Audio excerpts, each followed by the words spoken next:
झुमका वाली मोर परी,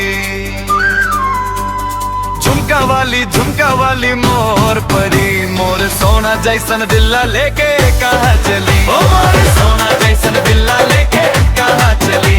जेन रद्दा मसंग चले रहे आजो है रद्दा सुना, तोर बिना ए पागल दिल लगते मोला धुरा।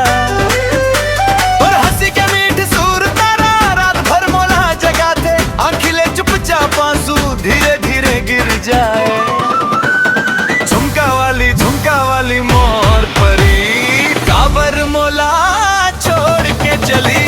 झुमका वाली मोर परी, दिल मोला तोड़ के चली। मोर सोना जैसन दिल्ला लेके कहाँ चली, ओ मोर सोना जैसन दिल्ला लेके कहाँ चली।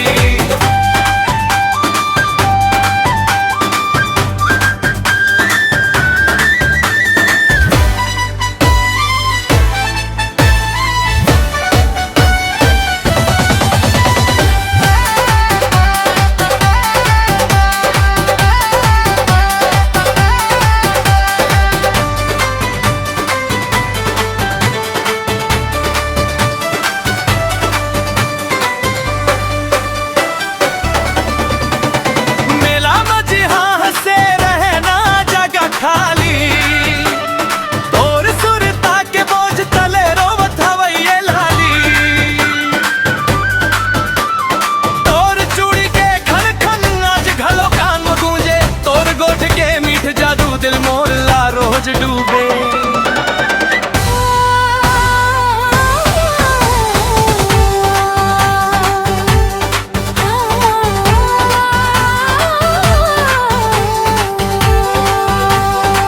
मजबूरी रही से हवा संगे, कभी दूर होगे हवा।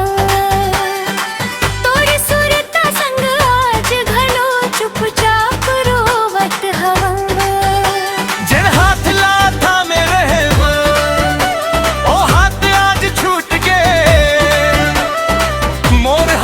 जिंदगी के रंग आंसू में आके डूब गए।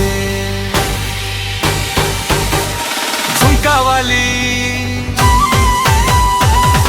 वाली मोर परी, तोर बिना सुना जिंदगी। झुमका वाली मोर परी, तोर सुरता बने बंदगी।